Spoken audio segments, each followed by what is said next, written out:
পৃথিবীর ইতিহাসে আজ পর্যন্ত যারা নবীকে ভালোবাসার মতো বাসছে, যারা নবীকে ভালোবাসার মতো বাসছে, আজকে তাদের কথা পৃথিবীর ইতিহাস হয়ে আসছে। কথা বলেন ঠিক কিনা?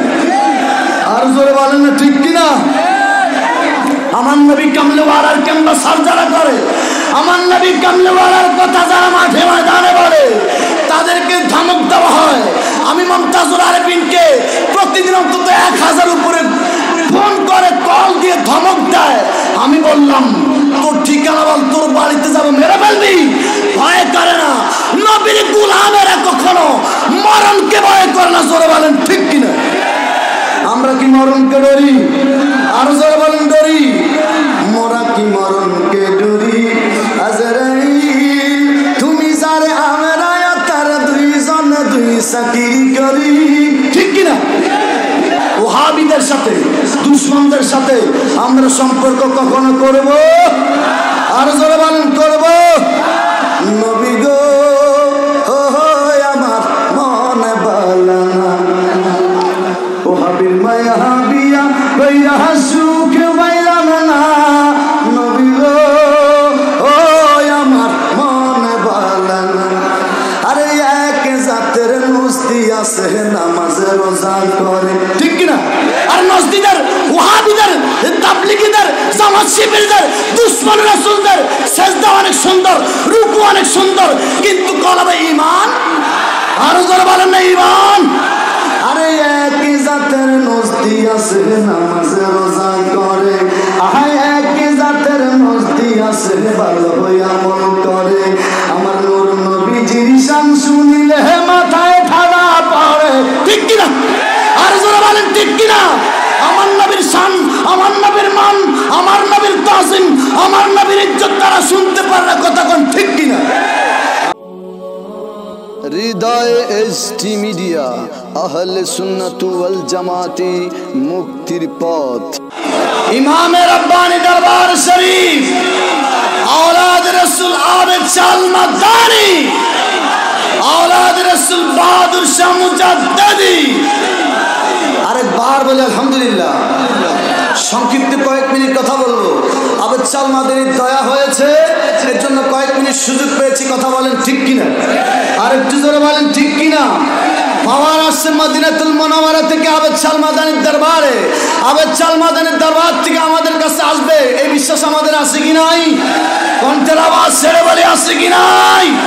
কণ্ঠের আওয়াজ ছেড়ে দিয়ে ইমানে আশিকরা, ইমানদাররা, সুন্নিরা, শুধু যারা সুন্নি আছেন, শুধু যারা ইমানদার দাবি করেন, বিশ্বাস করেন নবীর মুহাব্বতের মধ্যে ঈমান আছে, যারা বিশ্বাস করেন নবীর মুহাব্বতটাই হচ্ছে ইমানদারের মূল পরিচয়, শুধুমাত্র তারাই হাত তুলে বলেন ইয়া রাসূলুল্লাহ।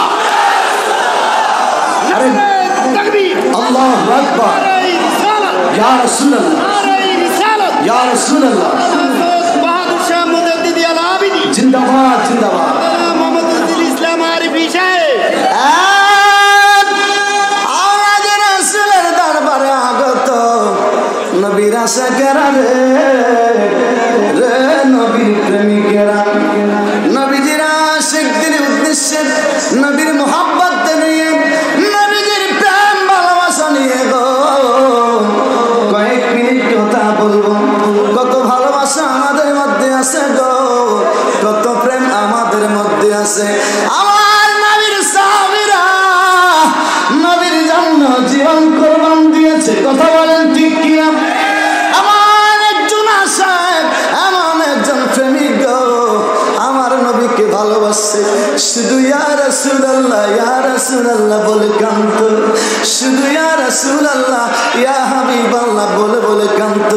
সরাসরি কোনদিন আমার নবী কামলেওয়ালাকে দেখতে পারে না। ইয়া রাসূলুল্লাহ, ওই আশিকের কথা আপনারা শুনেছেন বহুবার জীবনে। এমন একজন আশিক, এমন একজন প্রেমিক, যেই প্রেমিকটা আমার নবী কামলেওয়ালার জুব্বা মুবারক পেয়ে ধন্য হয়ে গেছে।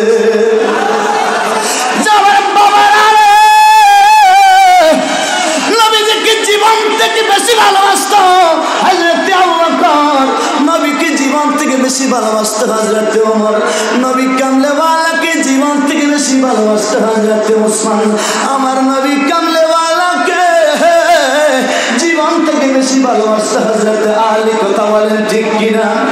আমার নবীর সাহাবীরা রে, কত সাহাবী নবীকে ভালোবেসে নবীর প্রেমে জীবন দিয়েছে রে। নবীর জন্য সম্পদ, আত্মীয় স্বজন, ছেলে মেয়ে, স্ত্রী, পুত্র, পরিজন সব কিছু বিসর্জন দিছে রে। ইতিহাস সাক্ষী রে, তাদের থেকে আরো বেশি একজন ভালোবাসছিল যার নাম ওয়াসকুরুনি।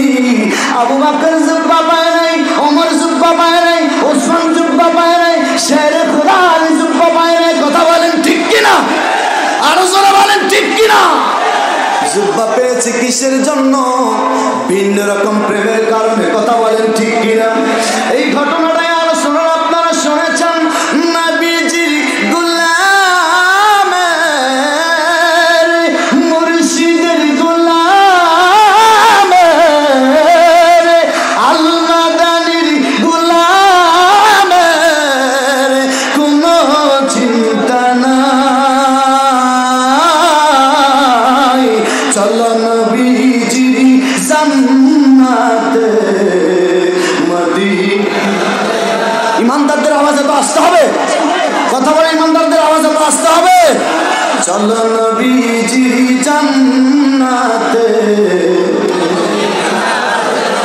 কঠিন হাসরের দিনে জান্নাতে যাইও না নবী, প্রেমিকদের বিনে। ইয়া রাসূলুল্লাহ, মাফ করিয়া দিবেন আল্লাহ, মাফ করিয়া দিবেন আল্লাহ নবীর উসিলায়। চলো নবীজির জান্নাতে মদিনা। নবীজির গোলামের, মুর্শিদের গোলামের কোনো চিন্তা নাই। চলো নবীজির জান্নাতে মদিনা। চিৎকার মেরে বলেন ইয়া রাসূলুল্লাহ। আমার নবীর সাহাবী হযরত ওমর এবং হযরত আলী আমার নবীর জিহ্বাখানা লইয়া ওয়াসকুরুনির বাড়িতে গেল। কথা বলেন ঠিক কিনা? প্রেমের আলোচনা বন্ধু, প্রেমের আলোচনা রে। ঘটনাটা পুরোটা আপনারা জানেন। জুব্বা কেন পাইলে ওয়াসকুরুনিকে ভাইয়া গো নবীর সাহাবীরা জিজ্ঞাসা করলো, আমরা তো নবীর জন্য জীবন দিতে উৎসর্গ ছিলাম, নবীর জন্য জীবন দেওয়ার জন্য পাগল ছিলাম, জীবন যৌবন সব কিছু নবীর জন্য বিসর্জন দিয়েছি, ঠিক কিনা বলে? আপনি কিভাবে নবীর জুব্বা পাইলেন? ওয়াসকুরুনি রে চোখের পানি ছেড়ে কান্দে। মদিনার সাহাবীরা, আপনাদের মুখের মধ্যে দাঁত দেখে আমি ওয়াসকুরুনির লজ্জা লাগে। সুবহানাল্লাহ বলবেন না? কণ্ঠের আওয়াজ ছেড়ে দিয়ে বলবেন না সুবহানাল্লাহ? হযরত ওয়াসকুরুনি নবীর সাহাবীরা, আপনাদের মুখের মধ্যে দাঁত, আমার তো দেখে লজ্জা লাগে। কেন গো আমাদের মুখের মধ্যে দাঁত দেখি আপনার লজ্জা লাগে? দেখে বলল, ও নবীর সাহাবীরা, আমার মুখের মধ্যে তাকিয়ে দেখেন রে, একটা দাঁত তো আমার মুখের মধ্যে নাই। ঠিক কিনা? আরো জোরে বলেন না ঠিক কিনা? ইচ্ছা করে দাঁত ভাঙা এটা কি সওয়াবের কাজ নাকি গুনার কাজ? জোরে বলেন সওয়াবের কাজ না গুনার কাজ? কিন্তু নবীর প্রেমে যদি দাঁত ভাঙে এটা শুধু গুনার কাজ হয় না, নবীর জান্নাত ওয়াজিব হয়। শুধু ওয়াজিব হয় না, নবীর জুব্বা পুরস্কার পাওয়া যায়। কথা বলেন ঠিক কিনা? এত আসতে বললেন, আরো জোরে বলেন, এত আসতে বললেন। পৃথিবীর ইতিহাসে আজ পর্যন্ত যারা নবীকে ভালোবাসার মতো বাসছে, যারা নবীকে ভালোবাসার মতো বাসছে, আজকে তাদের কথা পৃথিবীর ইতিহাস হয়ে আসছে। কথা বলেন ঠিক কিনা? আর জোরে বলেন না ঠিক কিনা? আমার নবী কামলেওয়ালার ক্যাম্পাসার যারা করে, আমার নবী কামলিওয়ালার কথা যারা মাঠে ময়দানে বলে তাদেরকে ধমক দেওয়া হয়। আমি মুমতাজুল আরেফিনকে প্রতিদিন অন্তত 1000 উপরে ফোন করে কল দিয়ে ধমক দেয়। আমি বললাম তোর ঠিকানা বল, তোর বাড়িতে যাবো, মেরে ফেলবি। ভয় করে না, নবীর গোলামেরা কখনো মরণকে ভয় করে না। জোরে বলেন ঠিক কিনা? আমরা কি মরণকে ডরি?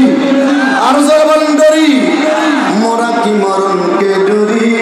আজরাইল তুমি যারে আমরা তার দুইজন দুই চাকরি করি, ঠিক কিনা? শেষ আলোচনা বলছি, কয়েক মিনিট করবো। আমার বাবা, আমার ওস্তাদ, আমি তো বেড়া মাদ্রাসার ছাত্র একসময়, আমার বাবা ওস্তাদ। এই মাদ্রাসার দরবারে আমি একদিন ছিলাম, যখন আমি ছিলাম বাবা আমার অনুমতি দিয়েছে কয়েক মিনিট বলার জন্য।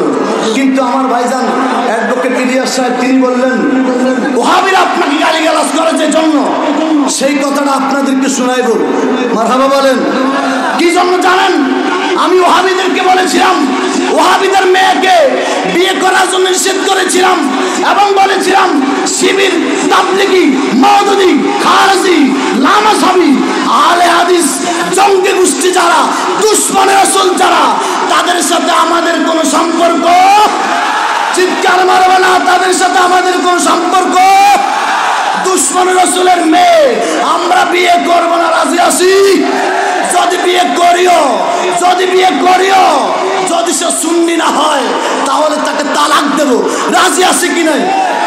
আমি এত আসতে বললেন, রাজি আছি কি নাই? ওহাবীদের সাথে, দুশমনদের সাথে আমরা সম্পর্ক কখনো করব?